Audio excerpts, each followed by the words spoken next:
Hi കൂട്ടുകാരെ, ഇതാ നമ്മൾ ഇന്ന് വീട്ടിലോട്ട് പോവാണ്. ചേച്ചിക്ക് ഒരു ചെറിയൊരു സർപ്രൈസ് കൊടുക്കാനായിട്ട് പോവാണ്. എല്ലാ പ്ലാനും ചേട്ടൻ്റെയാണ്. ചേട്ടനോട് ഞാൻ ചോദിച്ചു എങ്ങനെ ചേച്ചിക്ക് സർപ്രൈസ് കൊടുക്കാനാന്ന് ചോദിച്ചപ്പോഴത്തേക്കിന് ചേട്ടൻ പറഞ്ഞു നമുക്ക് ചേച്ചീനെയും കൊണ്ട് വീട്ടിലോട്ട് പോവാന്ന് പറഞ്ഞേ. അങ്ങനെ ഞങ്ങൾ ചേച്ചീനെയും കൊണ്ട് വീട്ടിൽ പോകട്ടോ. പക്ഷേ വിഷ്ണു ചേട്ടൻ അവിടെ എല്ലാം റെഡി ആക്കി വെച്ചിട്ടുണ്ടായിരുന്നു. ചേട്ടൻ നേരത്തെ വിളിച്ച് പറഞ്ഞിട്ടുണ്ടായിരുന്നു. അപ്പം നമുക്ക് ആ വീടിന്ന് കണ്ടാലോ.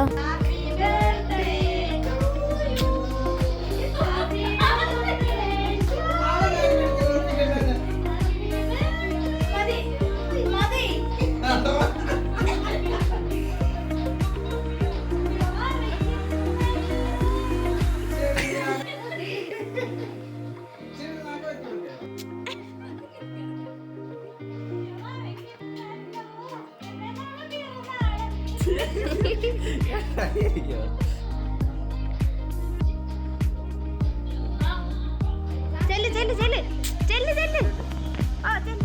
ഓ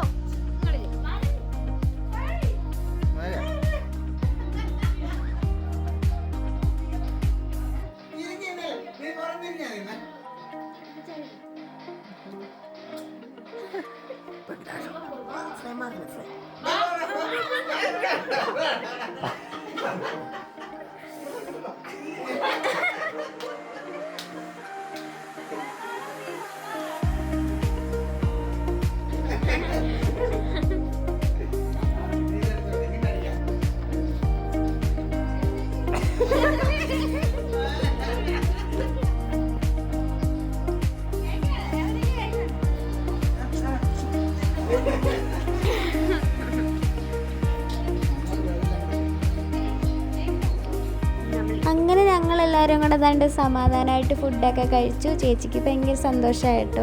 ചേച്ചിയും പ്രതീക്ഷിച്ചില്ല, ഞങ്ങളും പ്രതീക്ഷിച്ചില്ലായിരുന്നു. പിന്നെ ചേച്ചിയുടെ കൂട്ടുകാരൊക്കെ വന്നിട്ടുണ്ടായിരുന്നു. വീഡിയോ എടുക്കാനൊന്നും പറ്റിയില്ല, അവർ പെട്ടെന്ന് തന്നെ പോയിട്ടോ. അത് കഴിഞ്ഞ് ഞങ്ങളെല്ലാവരും കിടന്നൊന്ന് ഉറങ്ങി കേട്ടോ. ഉറങ്ങിക്കഴിഞ്ഞിട്ട് വന്നപ്പോൾ അമ്മയ്ക്ക് തലവേദന എടുക്കുന്നു. കുറച്ച് കാപ്പി ഇട്ട് തരുമെന്ന് ചോദിച്ചാൽ നമ്മൾ കുറച്ച് തേയിലുള്ള ഇട്ട് കൊടുത്തിട്ടുണ്ട് കേട്ടോ. അതിന് ശേഷം ഞാൻ നോക്കിയപ്പോഴത്തേനും വിഷ്ണു ചേട്ടനും ചേച്ചിയും കൂടെ പോർക്കിനുള്ളതെല്ലാം അരിയോ കേട്ടോ. ചേട്ടൻ്റെ സ്പെഷ്യലാണെന്നാണ് പറഞ്ഞേക്കുന്നത്. വൈകിട്ട് 4 മണിക്ക്. പോർക്ക് മാത്രമല്ല കേട്ടോ, നമ്മൾ കപ്പ എടുക്കുന്നുണ്ട്. കപ്പ വീടിൻ്റെ ഫ്രണ്ടിൽ കുറച്ച് നിൽപ്പുണ്ട് കേട്ടോ.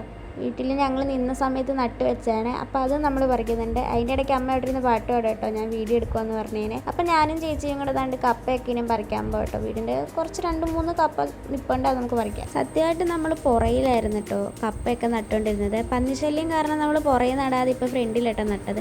ഫ്രണ്ടിൽ നട്ടിട്ടും കാര്യമില്ലെന്ന് ഇപ്പോൾ മനസ്സിലായി. കുറേ കപ്പയൊക്കെ നട്ട് പന്നി കുത്തി ഇളക്കിയിട്ട് കുറച്ച് തിന്നിട്ടൊക്കെ ഉണ്ട് കേട്ടോ.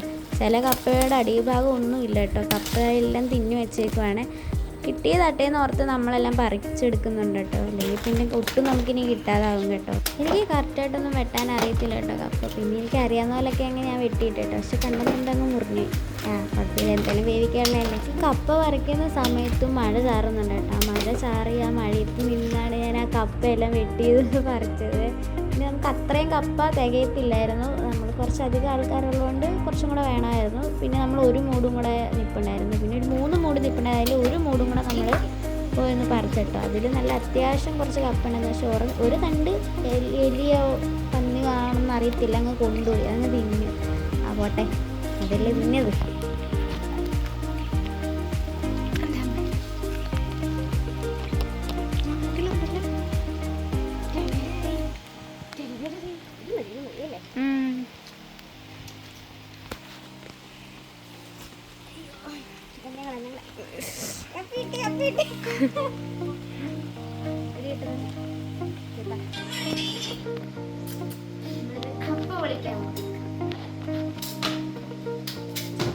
അങ്ങനെ ഞങ്ങൾ മഴയൊക്കെ നനഞ്ഞ് ഇതാണ്ട് കപ്പയൊക്കെ ഇനി ഇരുന്നൊന്ന് പൊളിക്കാൻ പോവാണ്. ഞങ്ങൾ ഈ കപ്പ കുറച്ച് നാൾ, അതായത് ഒരാഴ്ച മുന്നേ ഞങ്ങൾ വീട്ടിലോട്ട് കൊണ്ടുപോയിട്ടുണ്ടായിരുന്നേ. ഞാൻ ചേച്ചിയുടെ വീട്ടിലോട്ട് കൊണ്ടുപോയിട്ടുണ്ടായിരുന്നു. നല്ല കൂട്ട് വേഗം, അതായത് ഒറ്റ തിളച്ചാൽ മതി. അപ്പോഴത്തേക്കിന് നല്ല കൂട്ട് വെന്ത് കിട്ടുവേ. ഒത്തിരി ഇട്ടങ്ങ് തിളപ്പിച്ച് കുറേ നേരം ഇട്ട് തിളപ്പിക്കേണ്ട കാര്യമൊന്നുമില്ല. അതായത് ഒരു വിസിലടിപ്പിക്കാനാണെങ്കിലും ഒരൊറ്റ വിസിലിൽ മതി കേട്ടോ. അത് 5-6 വിസിലൊന്നും അടിക്കേണ്ട കാര്യമില്ല. നല്ല കൂട്ട് വേകുന്ന കപ്പ കേട്ടോ. ഞാനും രേവതി ചേച്ചിയും കൂടെ കപ്പ പൊളിച്ചു. ചേച്ചിയും കൂടെ ചേർന്നിട്ടാണ് കപ്പ കൊത്തി അരിഞ്ഞത്. ചേച്ചി കപ്പ കൊത്തി അരിഞ്ഞ് ഞാനത് പൊളിച്ചിട്ട് കൊടുക്കാമായിരുന്നു. കുറച്ച് ഏറെ കപ്പ ഉള്ളതുകൊണ്ട് ചേച്ചി അത് കൊത്തി അരിയുകയും ഞാനത് പൊളിച്ചിട്ട് കൊടുക്കുകയും കൂടെ ചെയ്തിട്ടോ. അതിൻ്റെ ഇടയ്ക്ക് വിഷ്ണു ചേട്ടൻ്റെ ആയിട്ടുള്ള റെസിപ്പീസൊക്കെ അവിടെ റെഡി ആക്കിക്കൊണ്ടിരിക്കുകയായിരുന്നു. ചേട്ടൻ അവിടെ പോർക്കിനുള്ളതെല്ലാം അരിഞ്ഞ് പറക്കി വെച്ച് അതെല്ലാം കഴുകി എടുത്ത് വെച്ചിട്ട് അത് വെക്കാനായിട്ടുള്ള തയ്യാറെടുപ്പിലായിരുന്നു കേട്ടോ. അതിന് ശേഷം നമ്മൾ ഇതാണ് നമ്മുടെ കപ്പയൊക്കെ കഴിഞ്ഞ് അതൊന്ന് കഴുകി വാരി ഇനി ഒന്ന് വെക്കുകയാണ്. വെച്ചതിന് ശേഷം നമ്മൾ കപ്പ വേവിക്കുകയാണ് ചെയ്യുന്നത്. പുഴുങ്ങുമല്ല, നമ്മൾ കൊത്തി അരിയുമ്പോഴേ നമുക്കറിയാവുന്ന കാര്യമാണ് വേവിക്കുക ചെയ്യുന്നത്. നമ്മൾ ആദ്യം കഴുകി വാരി ഒരു കലത്തിനകത്തോട്ടാണ് ഇടുന്നത്. കലത്തിനകത്ത് വേവിക്കാൻ കൊള്ളാവുന്ന രീതിയിലുണ്ട്, നല്ല ഒത്തിരി അരിഞ്ഞുകൊണ്ട് വേവിക്കുന്ന രീതിയിലുണ്ട്. അതിലേക്ക് നമ്മൾ കുറച്ച് നിറച്ചും വെള്ളം വെക്കണം. കപ്പ മുങ്ങുന്ന അത്രയും വെള്ളം വെച്ചിട്ട് അതിലേക്ക് മഞ്ഞപ്പൊടി ചേർത്ത് കൊടുക്കണം. അതിനുശേഷം കുറച്ച് കാന്താരിയും വെളുത്തുള്ളിയും വേണം, കുറച്ച് മതി. പിന്നെ മെയിൻ തേങ്ങയും. പിന്നെ അരയ്ക്കാൻ നേരത്ത് ജീരകം കൂടി ഇട്ടു കേട്ടോ. ഞങ്ങൾ ജീരകം ഇടുന്നുണ്ട്. പിന്നെ കുറച്ച് കരിയാപ്പിലയും കുറച്ച് മതിയായിട്ട് ഒരു മണത്തിന് വേണ്ടിയിൽ. അത് ചെയ്യുമ്പോഴത്തേക്കിന് വിഷ്ണു ചേട്ടന് പോർക്കിനുള്ളതെല്ലാം സെറ്റാക്കി അത് അടുപ്പിച്ച് വെക്കുന്നുണ്ടായിരുന്നു കേട്ടോ. അപ്പോൾ ഓരോരുത്തരും ഓരോ പണികളാണ്. ചേച്ചിയും ചേട്ടനും അവിടെ ഇങ്ങനെ വെയിറ്റ് ചെയ്തിരിക്കുകയാണ് ഇത് കഴിക്കാനായിട്ട്. ചേച്ചിക്ക് പിന്നെ ഇടയ്ക്ക് വിശക്കും. ചേച്ചി എന്തെങ്കിലുമൊക്കെ എടുത്തങ്ങ് കഴിക്കും. അതിൻ്റെ കൂടെ അമ്മയും കൂടെ അങ്ങ് എടുത്തങ്ങ് കഴിക്കും. അങ്ങനെ അങ്ങ് പോകുന്നു. പിന്നെ അത്രേ ഉള്ളൂ. പിന്നെ ഞാനും രേവതി ചേച്ചിയും കൂടെ പോയി കുറച്ച് രേവതി ചേച്ചി കറിവേപ്പില പറിക്കാൻ പോകണം.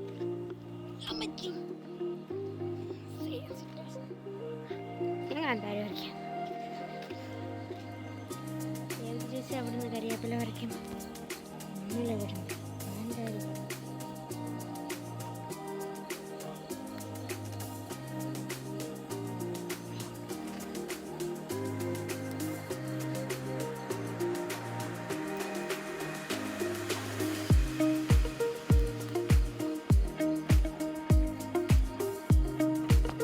അങ്ങനെ നമ്മൾ കാന്താരിയും കരിവേപ്പിലയും എല്ലാം പറിച്ച് ഇതെല്ലാം കഴിഞ്ഞിട്ട് നമ്മൾ അകത്തോട്ട് കയറിയപ്പോഴത്തേക്കിന് വിഷ്ണു ചേട്ടൻ എൻ്റെ പോർക്ക് റെഡി ആക്കിയിട്ടുണ്ട്. എന്നോടൊന്ന് ടേസ്റ്റ് ചെയ്യാൻ പറഞ്ഞു. ഞാനൊന്ന് ടേസ്റ്റ് ചെയ്ത് അടിപൊളി ടേസ്റ്റ് ആയിരുന്നു കേട്ടോ. നല്ല കൂട്ട് വന്നിട്ടുണ്ട്. പൊക്കി പറയുന്നതല്ല, എന്നാലും അടിപൊളി സാധനമായിരുന്നു കേട്ടോ. എനിക്ക് ഭയങ്കരമായിട്ട് ഇഷ്ടപ്പെട്ടു. ചേട്ടൻ അപ്പച്ചല അടിപൊളി തന്നെ കേട്ടോ. ഞാൻ പറയാതിരിക്കാൻ വയ്യ, നല്ലൊരു കുക്കറും കൂടെ ആണ്, പറഞ്ഞിട്ട് കാര്യമില്ല. അതിനും വേണം ഒരു യോഗം. പിന്നെ നമ്മൾ വീട്ടുകാരോടെല്ലാം യാത്ര പറഞ്ഞിട്ട് പോകാമായിരുന്നു കേട്ടോ.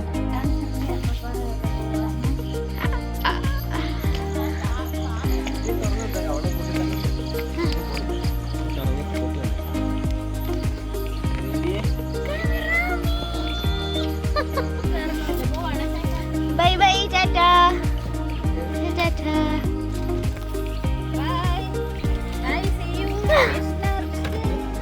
വീട്ടിൽ നമ്മൾ യാത്രയൊക്കെ പറഞ്ഞിട്ട് ഗുഡ് നൈറ്റും പറഞ്ഞിട്ട് നമ്മളിവിടെ നിന്ന് ഇറങ്ങിയിട്ടുണ്ട് കേട്ടോ. അപ്പോൾ അടുത്തൊരു വീഡിയോ ആയിട്ട് വീണ്ടും കാണാവേ.